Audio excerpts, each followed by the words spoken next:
Hi. Ashama arkafune kabajamtoota daawwattoota leensaa mul'una family jirtu nagaa keessanii nuti nagaa keenya galata waaqayyoo jirra kunoo jiraannee mul'annee dhufnee jirra channel kanaaf haaraa warra taatan subscribe gochuun gara maatii keenyaatti makamaa isiniin jenna daawwattoota keenya sinjaalanne sin kabanya nuti like tuqa like na dhoowwattanii jirtu daawwattoota baay'ee na jaalatu nan qaba daawwattoota baay'ee na jibbannan qaba kana keessatti isin keessaa tokko jechuudha yookiin na jaallattu yookiin na jibbitu warra na jaallatanis nan beeka warra na jibbanis nan beeka warra na jibbanis hin jibbu hin jaalladha warra na jaallatanis immoo baay'een jaalladha kan si jibbi kan jedhu hin jiru barreeffame hin jiru jechuudha macaafa qulqulluurra samoona kana immoo narratti baay'ee tokko narratti bu'aa jirtu jechuudha achi siqmee bifoosii kaameraan keenya waan ta'e dimimmisee jira kan jibbi diina kee jibbi kan jedhu hin jiru kadhadhuuf jedha malee jechuudha ta'ee jiraata kanaaf jechuudha isinan jaaladha isinan kabajaa samoona kana immoo waa'ee haadha kootirraan kan ka'e jechuudha baay'ee keessan naarrabsitu jechuudha haadha koon jibbasiniin hin jenne dhiisaa bira darabbaa bakka koomenti irratti illee waa'ee haadha kootii haasoftu jechuudha haadha koonan jaaladha maafan jibba namni haadha isaa jibbu tokko illee hin jiru yartuu isaa taatu gaarii isaa taatu beektuu isaa taatu wallaattuu isaa taatu fokkistuu isaa taatu bareedduu isaa taatu namni haadha ofii jibbu hin jiru jechuudha haadha taanee argineerra antis kunoo haadha ta'eera kunoo intala ishii kanaaf jechuudha kanaaf haati gatii akkamii akka namatti baastu argeera haadha fi namni jibbu tokko illee hin jiru bira darbaa haadha kun jibba kan jedhu afaan keessaa na bahee hin beeku isiniin jedha filannoodhaaf dogoggoraan yoo dubbadhee dhiifama naa godha dhiifama sin gaafadheera warra dubbii ho'isuu barbaadutu duubatti na deebisa jechuudha waa obboleettiin kos isinitti himteetti haati keenya akkam nama akkamii akka taate jechuudha kanaaf dhiisaa bira darbaan isiniin jedha arrammoo isa bira darbee kaleessa akkuma qandiitti viidiyoo waraabee biiftuun nama mana barumsaatii dhuftu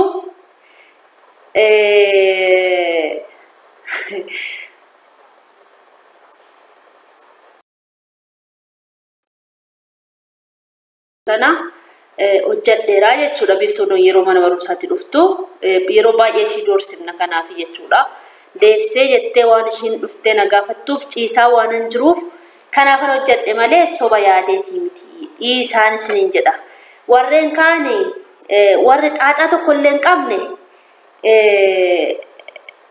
Omar akkoo qabu jedhanii koomentii libbi qixxii kana waan arginaa kennanii jechuudha warri immoo dubbii ho'isuu yookiin immoo dubbii afarsuu barbaadanii dubbii afarsuu barbaadanii yookiin immoo yaadni isaanii gadhee jecha hin taane barreessuu jechuudha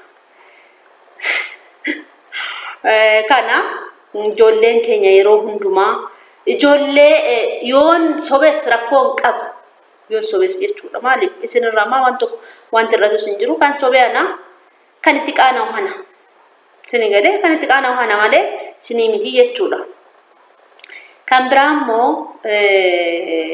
waan tokko yoon godhe ijoollee amaaraa laalame ijoollee amaariffa dubbatanii jechuudha 100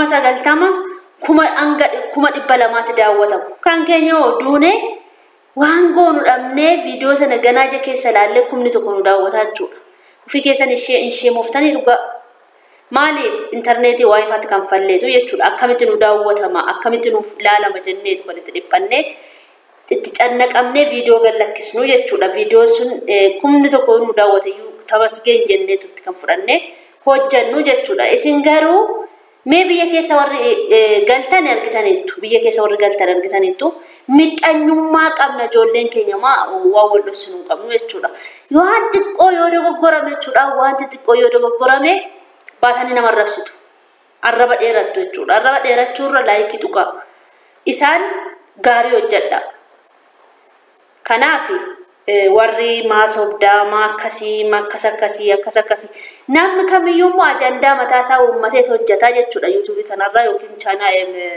miidiyaa kanarraa ajandaa mataa isaa uummatee hojjeta. Baay'ee nagarramtan dhugaa waaqayyooti baay'ee tokko jechuudha. Girrimmina jedhe ijoolleen keenya jechuudha. Ani garuu da'uudhumaaf inti jira galata waaqayyoos na gargaara. Warri arrabsoon taane jettani dhiisaa ofuu keessaniif itti qaanoftu jechuudha. An nama arrabsinee waan namaan xuuqnee ofii kootiin waa'ee kootiin bayoo hojjedhe daarii isinitti hin darbinee waa'ee keessan hin dubbannee beluu kana sana hin jenne ofii keessaniif itti hin qaana'inaan waan qaanessu tokko illee hin qabu. Maaliif waan itti qaana'u hin qabu jechuudha. Waan namatti daarii hin darbinetti waan itti qaana'u hin qabu. Garuu barumsa guddaan argachaa jira jechuudha. Namni kamiyyuu ajandaa mataasaa uummatee hojjeta waan ta'eef jechuudha.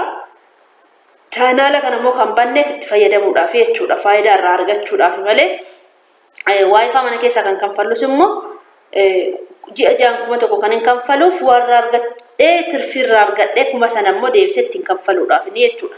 Isa kanatti yaadaan isiniin jedha. Warri nama arrabsitan dhiisaa waan isin hin fayyadu. Namni kamiyyuu ajandaa mataasaa uummatee akka hojjetu beeka. Miidiyaa kanarraa waan baay'ee argaa ooltu jechuudha. Namni waan dhugaa paarsentii dhugaa dubbatee hojjetu paarsentii muraasadha jechuudha.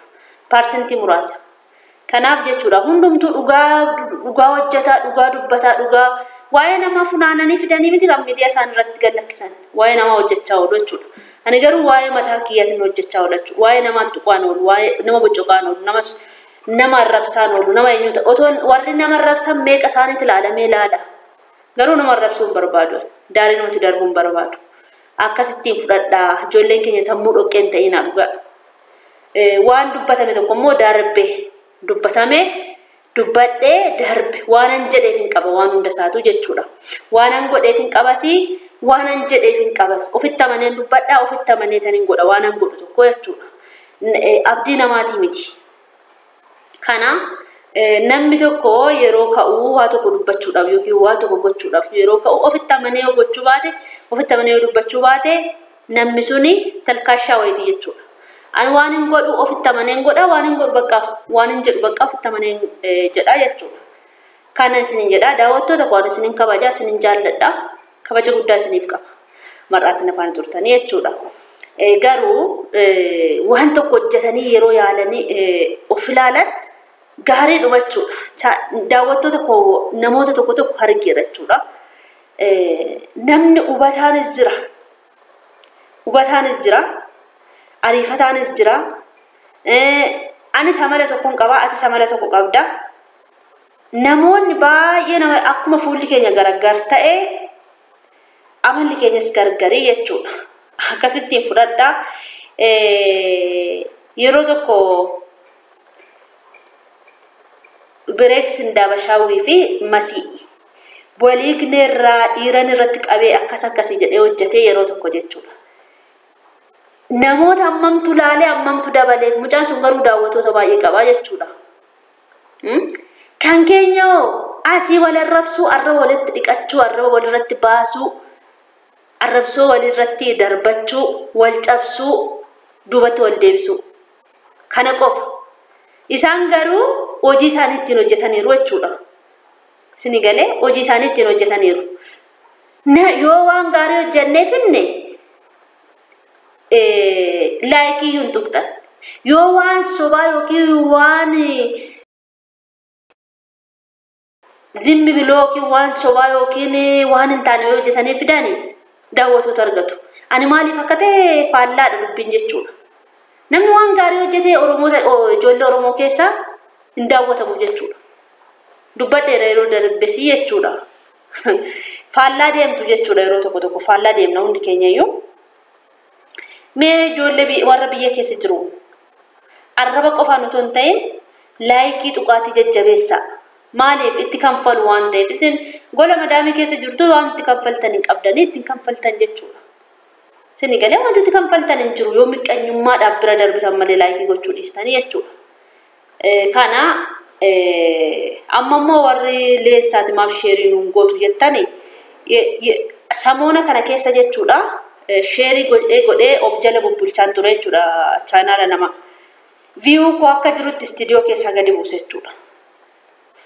Akka jirutti gadi buuse amuun kana sheerii isinii godhee daqiiqaa sa'aatii 3 wayii tursiisee waan balleesse malee maaliif akka ta'e hin beeku view ko fudhataa jechuudha. View gadi buusaa jira jechuudha. Kanaafi warra nama raabsatan dhiisaa sinin fayyadu sinin xaqqabu ijoollee takkaan deemaati ilaalaa aayidaa mataa isaanii uumanii yeroo hojjetanii itti argatanii jechuudha. Sobanii oduun sobaati miidiyaa kanarraa kan hojjetamu wanti dhugaan tokko illee hin jiru jechuudha. Muraasadha parsentii muraasadha kan dhugaadhaan hojjetu jechuudha of eegee. Ani garuu amma irraatti waan nama keessa dhaqee bu'ee hin beeku. Nama wajjinis wallolee hin beeku, nama sarrabsee hin beeku, nama tuqee hin beeku, hin beektu. Waa'uma mataa kootii, waa'uma mana kootii, waa'uma jireenya kootiin hojjedha jechuudha. Sobus maal jedhus waa'ee nama keessa bu'ee hin beeku. Arrabsoo dhiisaa isinitti aafuun isiniin jedha. Chaanaala kanaaf gaara warra taatan ammas irra deebiin jedha. Subscribe godha. Warri isinitti hin tolle na jala baarakkoo qabu. Warri immoo isinitti tolle ammallee nama biraa sheerii godhaatiin naa qaqqabsiisa nama biraallee jechuudha. Itti fayyadama rakkoo qaban obboleetti keessaniiru. Warri nan jaalanne laayikii isin godhina yoo barbaadan diskilaayikii godhaa dhaggeeffadhaati jechuudha. Warri nan jaalanne jechuudha. Na jibbite taanaan na jalan taa'in rakkoon qabu. Sitta manee miti kan dhufee yuutuubii banadhe jechuudha. Ani yuutuubitti manee miti kan jiraadhus jechuudha. Isa kanaan isin lafa kaa nagaatti tura. Oolmaa gaarii isin haa ta'u yeroo misaa yookiin laaqanaati. Laaqana keessanis jaaddaa goofa. Nagaatti tura. Ciao. Bye bye.